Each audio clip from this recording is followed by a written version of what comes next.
My name is Jake, and I'm 27 years old. I always knew my family didn't like me. That's not me being dramatic or self-pitying. It's just a fact I had come to accept over the years. Some people are born into warm, loving homes where parents and siblings support one another no matter what. Others, like me, grow up as the black sheep, the unwanted extra. But even though I knew I wasn't their favorite, I never thought they'd go this far. For most of my life, I tried to be the good son. I worked hard, kept my head down, and did what was expected of me. My parents weren't outright cruel, not in any way that could be easily explained to someone who hadn't lived through it. It was more subtle than that. My older brother, Nate, could do no wrong.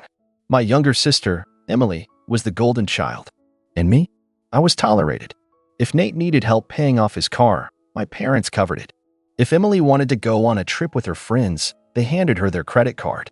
Meanwhile, if I so much as asked for a ride home from work when my car broke down, I was too needy.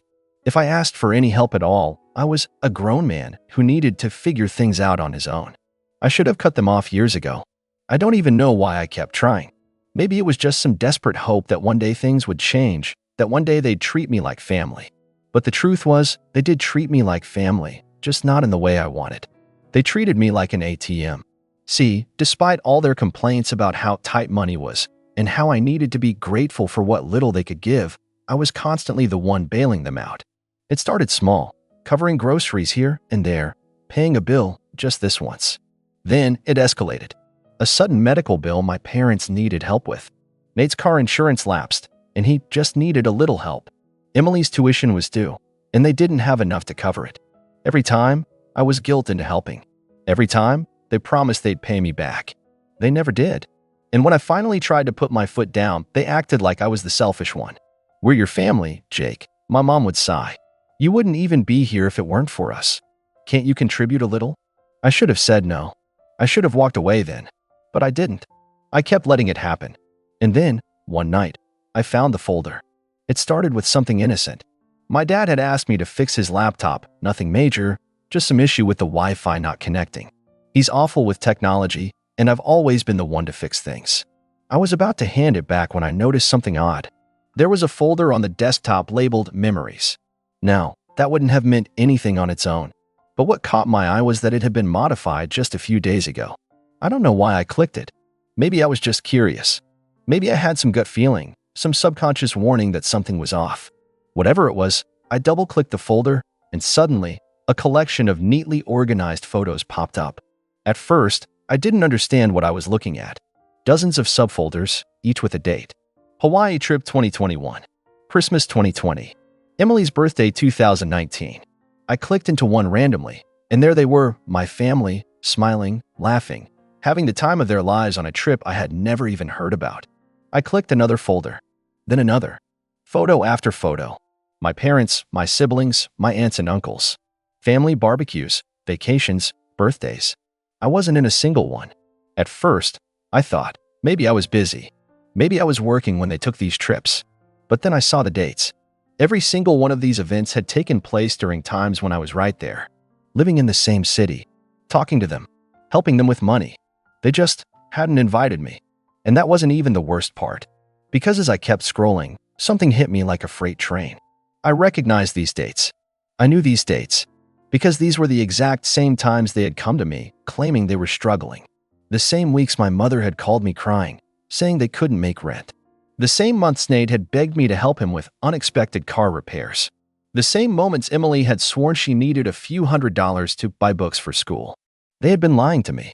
Lying so they could fund these trips. Lying so I would keep giving them money. My hands were shaking as I scrolled. The rage that bubbled up inside me was something I had never felt before.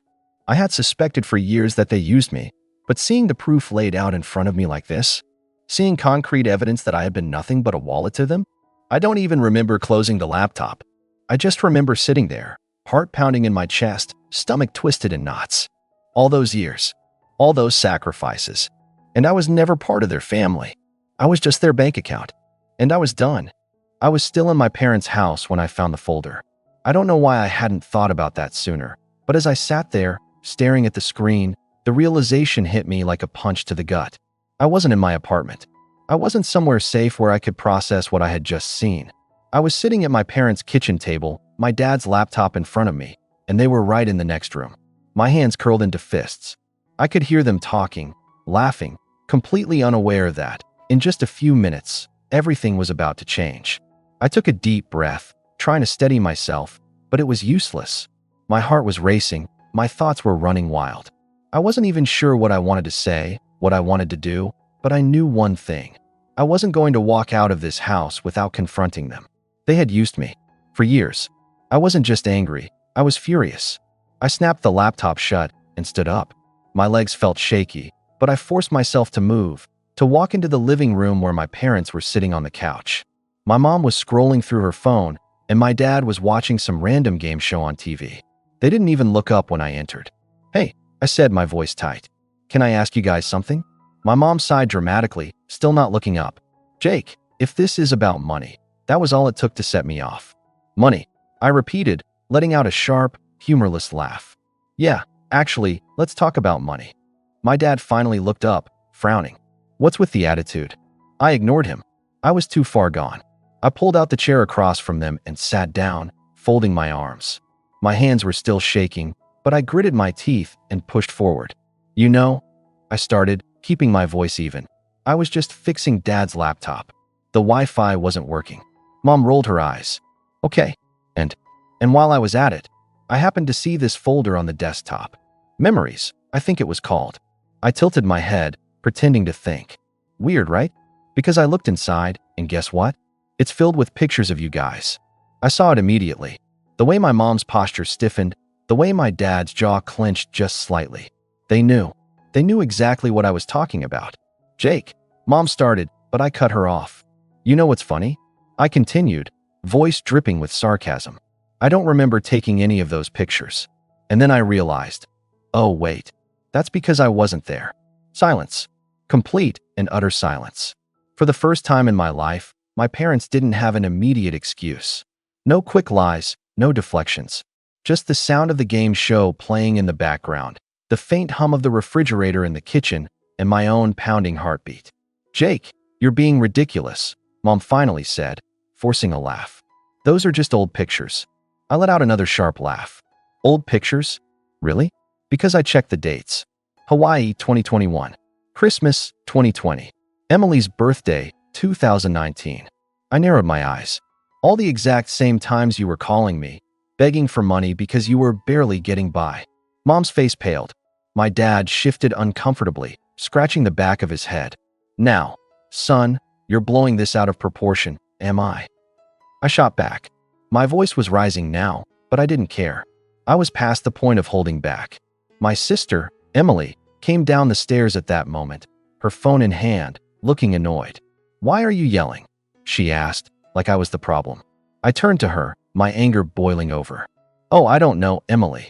Maybe because I just found out that my entire family has been going on vacations and throwing parties while lying to me about being broke." Her expression flickered, just for a second, but then she scoffed.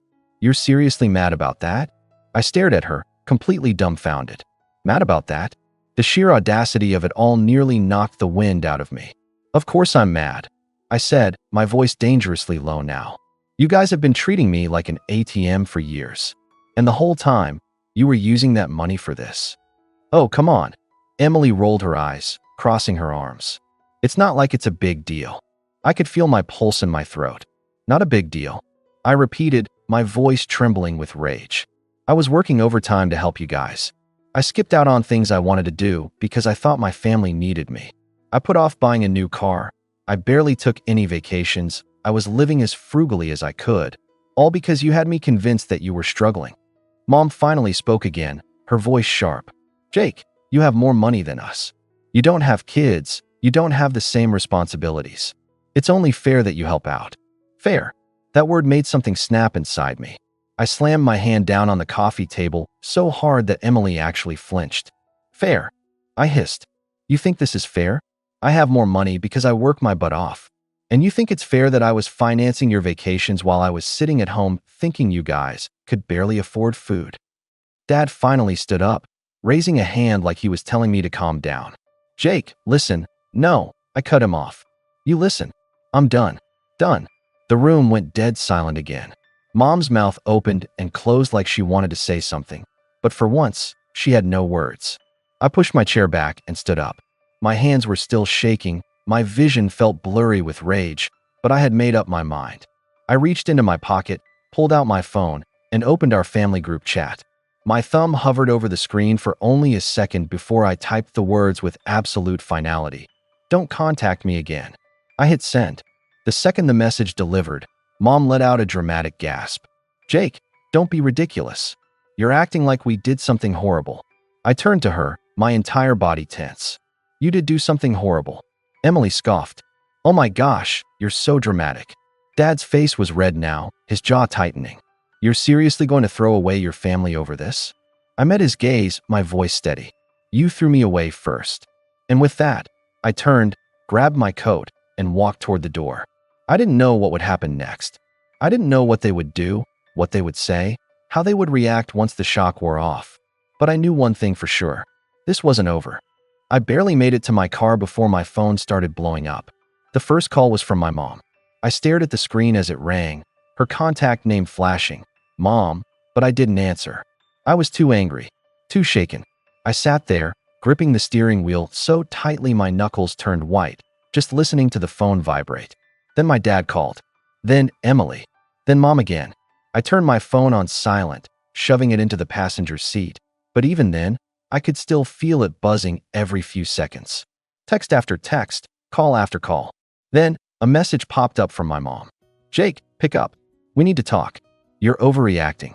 Overreacting. That word nearly sent me spiraling. I sucked in a deep breath, forcing myself to stay calm, to not go back into that house and scream at them all over again. Another text. Dad texted, "Son, I think we should all sit down and talk about this. Let's be reasonable." Reasonable. Now that was rich. I started the car, gripping the gear shift so tightly my fingers ached. I needed to get out of here, out of this neighborhood, away from them. But before I could pull out of the driveway, my phone lit up with another call. Emily. She had already called me 3 times, and now she was trying again. I let it ring, and ring. And then, finally, just before it went to voicemail, something in me snapped. I answered. "What?" I snapped, my voice tight with barely controlled anger. "Jake, don't be stupid," she said, exasperated. "You're acting like a total psycho right now." I let out a sharp, bitter laugh. "Oh, I'm the psycho? That's funny. Emily, because I seem to remember you being totally fine with lying to me for years." "Oh my God," she groaned. "You are so dramatic. It's not like we stole from you or something." A humorless chuckle escaped me. "Emily," I hissed, "you did steal from me. You took advantage of me. You all did. You made me think you were barely making it when, in reality, you were off on vacations, throwing parties, without me." She scoffed. "You're acting like you were entitled to be there." Newsflash, Jake, sometimes families do things separately. I clenched my jaw so tightly I thought my teeth might crack. "Emily," I said slowly, forcing my voice to stay level. "Was I ever invited? Even once?" Silence. Just for a second. Then she huffed. "I don't know. Maybe Mom and Dad didn't think you'd want to come. Maybe you were busy. Who cares?" My stomach twisted. "Who cares?" I repeated quietly. "I care. I care that the people who were supposed to love me treated me like an outsider while happily taking my money. I care that I spent years putting you guys first, only to find out that I was nothing more than a paycheck to you." She groaned. "Ugh, stop being such a victim." That word, victim, made something snap inside me. I let out a slow breath, my hands gripping the steering wheel. "You know what, Emily?" I said, my voice eerily calm. "I think we're done here." "Oh, don't be so dramatic." I hung up. Almost immediately, she called again. I ignored it. Then another text came through. Emily texted, "Are you serious? You're seriously cutting us off over this?" Then another. "Mom is crying, Jake. Dad is mad. You're being so selfish." Selfish. I stared at the word, my fingers tightening around my phone. How dare they? How dare they act like I was the one in the wrong? The anger inside me burned hotter than before, but this time, it wasn't just rage, it was clarity. I wasn't overreacting. I wasn't being dramatic. I was waking up. I tossed my phone onto the passenger seat, ignoring the new messages that kept coming in, and finally pulled out of the driveway. But even as I drove away, I knew this wasn't over. Not by a long shot. I drove in silence, gripping the steering wheel like it was the only thing keeping me grounded. My mind raced, replaying every moment from the past few years. Every time they had called, voices thick with worry, saying they were struggling. Every time I had sent them money without a second thought. Every time I had gone without, thinking I was helping them. I clenched my jaw so hard it ached. And all that time, they were living it up. Fancy dinners, vacations, celebrations without me. My phone buzzed again. Then again. I knew who it was before I even glanced at the screen. Mom. Then Dad. Then Mom again. I exhaled sharply and pulled over into an empty parking lot, gripping my phone. If I didn't answer now, they'd just keep calling. I hesitated for half a second before swiping to accept. What? Mom's voice came through, thick with forced concern. Jake, honey, we need to talk. This is all just a big misunderstanding. I let out a short, bitter laugh. A misunderstanding? I repeated. I saw the pictures, Mom. I saw everything. Stop lying. Sweetheart, it's not what you think. Then what is it? I cut in. Because from where I'm standing, it looks a whole lot like you all used me. There was a pause. Then, her voice turned sharp. Jake, don't speak to me like that. I almost laughed. Are you serious? You don't understand, she pressed. Your father and I, we just didn't think you'd be interested. That's all. Oh, right, I said mockingly. You just assumed I wouldn't want to go on vacations with my own family. So instead of inviting me, you just took my money and went without me. That's not fair, she snapped. We never forced you to give us anything. My grip on the phone tightened. Are you kidding me? Every time you called, you made it sound like you were barely scraping by. Like if I didn't help, you'd be in serious trouble. Jake, she sighed, and I could practically hear her rolling her eyes. Families support each other. I scoffed. Funny how that only applies when I'm the one giving. She stayed silent for a beat, then tried a different approach. Jake, I know you're upset, but let's not make any rash decisions. You don't want to do something you'll regret. I inhaled slowly, forcing myself to stay calm. You mean, like cutting you off? Her voice immediately sharpened. Don't be ridiculous. You're not cutting us off. I almost smiled. There it was, the real her, peeking through the fake sweetness. Actually, I said, I am. Jake, she said sharply. Stop acting like a child. I'm done, Mom, I said firmly. I'm done being used. I'm done being lied to. And I'm done pretending this family actually cares about me. There was a beat of silence. Then she scoffed. You're being so selfish. I nearly laughed. You know what? I'm hanging up now. Jake, don't you dare. I ended the call. Almost immediately, my phone rang again. This time, it was Dad. I sighed and answered. What? Son, he said in his usual low, authoritative voice. You need to calm down. I rubbed my temple. Dad, I swear to God, if you tell me I'm overreacting, listen, he cut in, his voice sharp. I don't know what you think you saw, but you're blowing this way out of proportion. We didn't mean to leave you out. Mean to? I repeated. That doesn't change the fact that you did. He let out a heavy sigh, like I was the one exhausting him. Jake, your family. We love you. But this attitude? It's not acceptable. I actually laughed at that. Oh, my attitude is the problem? Not the years of lying, the manipulation, the gaslighting. You watch your mouth, he cut in, his voice dangerously low. I froze.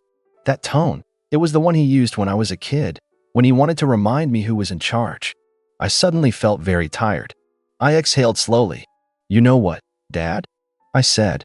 I think we're done here. You're not cutting us off, he said immediately. You don't get to do that. Oh, I don't. I said mockingly. Watch me. Jake. I hung up. I stared at my phone, half expecting it to ring again. But for the first time in the past hour, it was silent. The days that followed were strange. For the first time in my life, I didn't have to deal with constant calls and texts from my family, and honestly, it felt like a weight had been lifted off my shoulders. For a while, I was just floating. No drama, no guilt, no manipulation.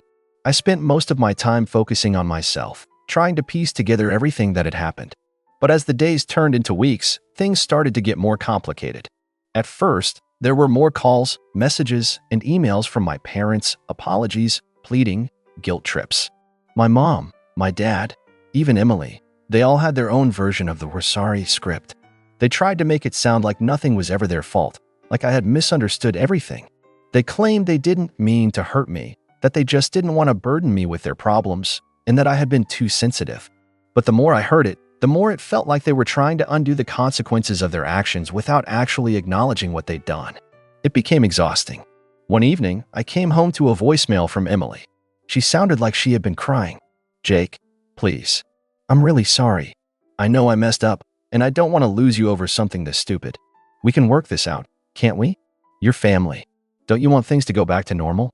I could almost hear the desperation in her voice. At first, I felt guilty. I wondered if I had been too harsh.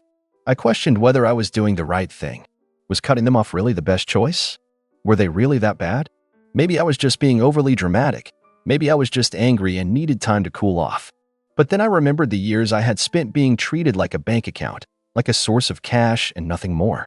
I remembered how small they made me feel, how they never considered me a part of their real family moments. I deleted the voicemail. Later, I was having dinner with a friend when I got a text from an unknown number. It was from my dad. "Jake, I need to talk to you. We know what we did was wrong, but you need to understand something. The family's falling apart without you. Mom and I are not okay. And if you don't come back to us, we don't know what'll happen." I sat there, staring at the message for a while. It was manipulative. It was classic gaslighting. And yet, there was a part of me that felt a tug in my chest, a part of me that wanted to go back to that normal, even though I knew that normal was toxic. I didn't respond to the message. So here I am now, still in this limbo. I haven't completely cut ties, but I also haven't gone back to them. It's like I'm standing at a crossroads, unsure of which way to go. Part of me wonders if I made the right call by cutting them off. It felt empowering at the time, but now I'm questioning if it's too late for us to heal, or if their behavior will always be the same. Part of me feels like it's not worth it. I'm worth more than their manipulation. But then again, they're family. The question I keep asking myself is, am I the one who needs to change, or is it them? I don't know. Maybe this is something that can never be fixed. Maybe it's something that'll take years to heal, or maybe we're just too broken to even try anymore. So, Reddit, here's where I'm at. What should I do? Do I keep my distance for good and move on? Or should I try to reach out and maybe work things out with them? Maybe they can change. Maybe I'm being too hard on them. Or maybe this is just the end of the road. What do you think?